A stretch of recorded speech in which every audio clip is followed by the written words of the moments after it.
Dieu, viens à mon aide. Seigneur, à notre secours.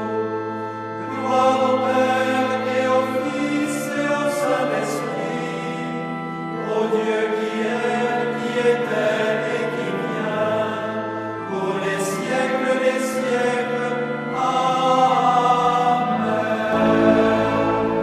L'ange du Seigneur apporta l'annonce à Marie. Et elle conçut du Saint-Esprit. Voici la servante du Seigneur. Qu'il me soit fait selon votre parole. Et le Verbe s'est fait chair. Et il a habité parmi nous. Priez pour nous, Sainte Mère de Dieu, Afin que nous soyons rendus dignes des promesses du Christ. Daigne, Seigneur, répandre ta grâce dans nos âmes, afin qu'ayant connu par le message de l'ange l'incarnation du Christ, ton Fils, nous arrivions par sa passion et par sa croix à la gloire de sa résurrection. Par le Christ notre Seigneur. Amen.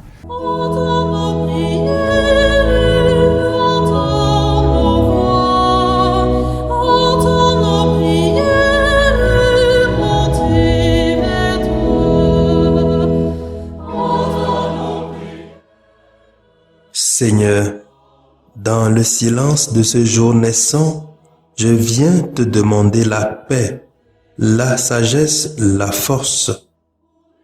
Je veux regarder aujourd'hui le monde avec des yeux tout remplis d'amour, être patient, compréhensif, doux et sage, voir au-delà des apparences tes enfants, comme tu les vois toi-même, et ainsi ne voir que le bien en chacun.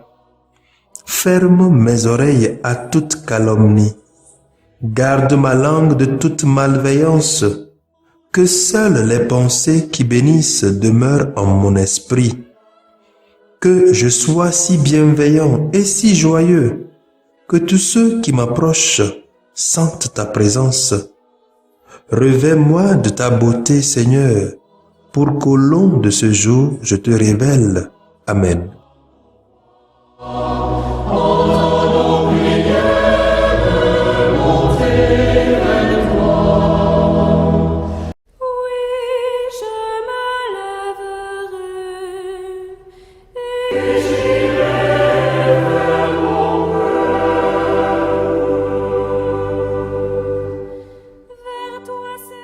Écoutons les textes de ce samedi 6 mars 2021, lus par la sœur Modeste Baguedou Ndea et le diacre Barthélemy Noumachi SMA, commenté par le père Walter Wamede SMA.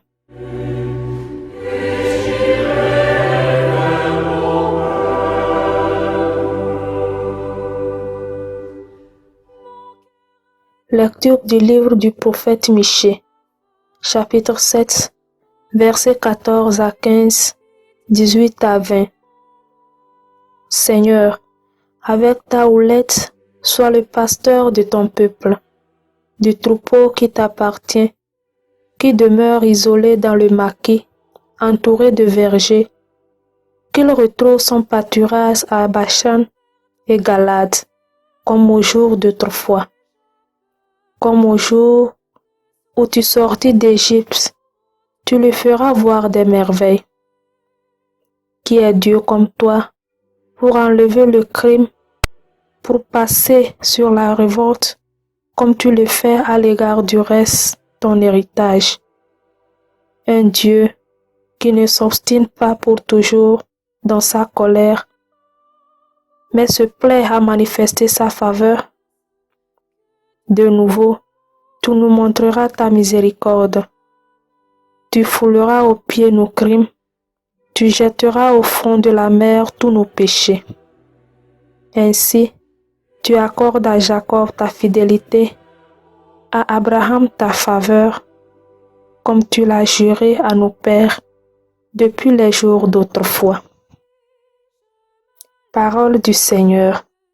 Nous rendons grâce à Dieu.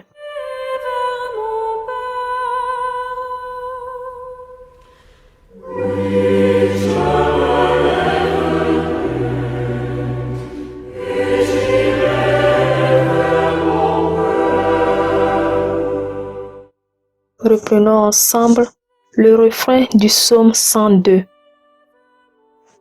Le Seigneur est tendresse et pitié. Bénis le Seigneur, ô mon âme. Bénis son nom très saint, tout mon être. Bénis le Seigneur, ô mon âme. N'oublie aucun de ses bienfaits. Le Seigneur est tendresse et pitié. Car il pardonne toutes tes offenses et te guérit de toute maladie. Il réclame ta vie à la tombe et te couronne d'amour et de tendresse. Le Seigneur est tendresse et pitié. Il n'est pas pour toujours en procès. Ne maintient pas sans fin ses reproches. Il n'agit pas envers nous selon nos fautes. Ne nous rend pas selon nos offenses. Le Seigneur est tendresse et pitié. Comme le ciel domine la terre, fort est son amour pour qui le craint. Aussi loin qu'est l'Orient de l'Occident, il met loin de nous nos péchés. Le Seigneur est tendresse et pitié. Gloire au Christ, parole éternelle du Dieu vivant. Gloire à toi, Seigneur. Je me lèverai, j'irai vers mon Père et je lui dirai, Père, j'ai péché contre le ciel et envers toi. Gloire au Christ, parole éternelle du Dieu vivant. Gloire à toi, Seigneur. Le Seigneur soit avec vous et avec votre esprit. Évangile de Jésus-Christ selon Saint Luc. Gloire à toi, Seigneur. Chapitre 15, versets 1 à 3, 11 à 32. En ce temps-là, les publicains et les pécheurs venaient tous à Jésus pour l'écouter. Les pharisiens et les scribes récriminaient contre lui. Cet homme fait bon accueil aux pécheurs et il mange avec eux. Alors Jésus leur dit cette parabole. Un homme avait 2 fils. Le plus jeune dit à son père, « Père, donne-moi la part de fortune qui me revient. » Et le père leur partagea ses biens. Peu de jours après, le plus jeune rassembla tout ce qu'il avait et partit pour un pays lointain où il dilapida sa fortune en menant une vie de désordre. Il avait tout dépensé quand une grande famine survint dans ce pays et il commença à se trouver dans le besoin. Il alla s'engager auprès d'un habitant de ce pays qu'il envoya dans ses champs garder les porcs. Il aurait bien voulu se remplir le ventre avec les gousses que mangeaient les porcs, mais personne ne lui donnait rien. Alors il rentra en lui-même et se dit, « Combien d'ouvriers de mon père ont du pain en abondance, et moi, ici, je meurs de faim. Je me lèverai, j'irai vers mon père, et je lui dirai, « Père, j'ai péché contre le ciel et envers toi. Je ne suis plus digne d'être appelé ton fils. Traite-moi comme l'un de tes ouvriers. » Il se leva et s'en alla vers son père. Comme il était encore loin, son père l'aperçut et fut saisi de compassion. Il courut se jeter à son cou et le couvrit de baisers. Le fils lui dit, « Père, j'ai péché contre le ciel et envers toi. je ne suis plus digne d'être appelé ton fils. Mais le père dit à ses serviteurs, vite, apportez le plus beau vêtement pour l'habiller, mettez-lui une bague au doigt et des sandales aux pieds. Allez chercher le veau gras, tuez-le, mangeons et festoyons, car mon fils que voilà était mort et il est revenu à la vie. Il était perdu et il est retrouvé. Et ils commencèrent à festoyer. Or, le fils aîné était au champ. Quand il revint et fut près de la maison, il entendit la musique et les danses. Appelant un des serviteurs, il s'informa de ce qui se passait. Celui-ci répondit, « Ton frère est arrivé et ton père a tué le veau gras parce qu'il a retrouvé ton frère en bonne santé. » Alors le fils aîné se mit en colère et il refusait d'entrer. Son père sortit le supplier, mais il répliqua à son père, « Il y a tant d'années que je suis à ton service sans avoir jamais transgressé tes ordres et jamais tu ne m'as donné un chevreau pour festoyer avec mes amis. Mais quand ton fils que voilà est revenu, après avoir dévoré ton bien avec des prostituées, tu as fait tuer pour lui le veau gras. » Le père répondit, « Toi, mon enfant, tu es toujours avec moi, et tout ce qui est à moi est à toi. » Il fallait festoyer et se réjouir, car ton frère que voilà était mort, et il est revenu à la vie. Il était perdu, et il est retrouvé. Acclamons la parole de Dieu. Louange à toi, Seigneur Jésus.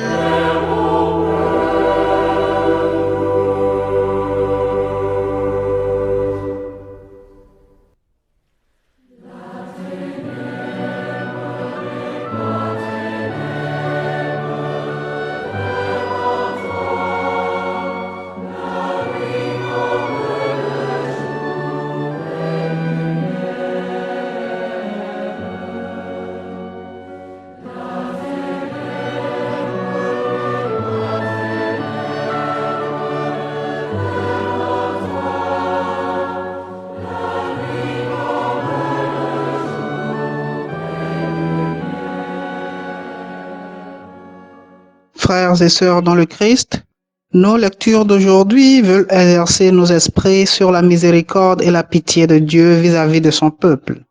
En effet, le prophète Michée, dans notre première lecture, nous fait état de cette compassion de Dieu pour son peuple. Il vient aujourd'hui, au nom de ce peuple, adresser une prière de supplication et de pardon, car, le dit-il, Dieu prend plaisir à faire grâce et ne s'obstine pas dans la colère. Il pardonne nos révoltes et enlève nos péchés qu'il jette tout au fond de la mer. Oui, c'est avec ce cœur doux et compatissant que nous traite le Seigneur. Il a montré sa tendresse à Michée et à son peuple, quand bien même ce peuple s'est fourvoyé dans l'idolâtrie, l'injustice sociale et la corruption.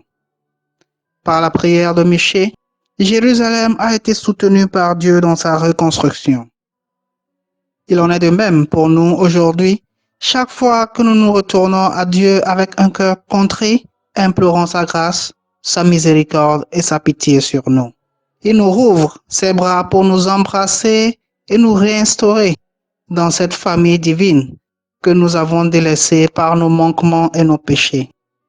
Il n'est pas de plus grande preuve de cet amour et de la compassion de Dieu pour nous que révélée dans la parabole de l'enfant prodigue.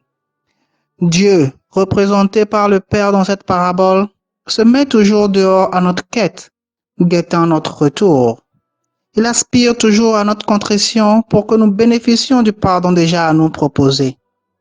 Il restaure cette filiation divine que nous avons brisée en ce patricide et nous redonne notre dignité d'enfant de Dieu.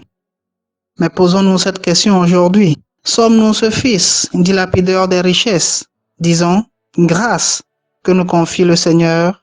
Si oui, comme ce fils, revenons à Dieu et implorons son pardon.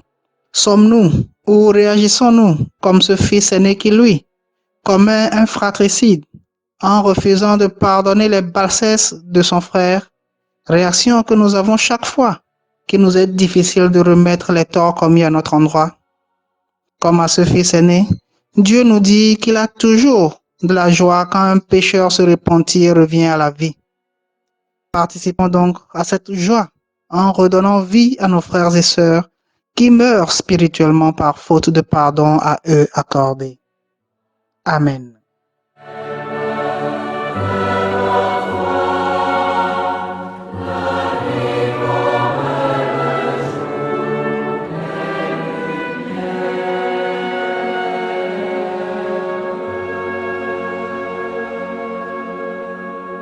Le Seigneur soit avec vous. Et avec votre esprit. Que Dieu Tout-Puissant vous bénisse, le Père, le Fils et le Saint-Esprit. Amen.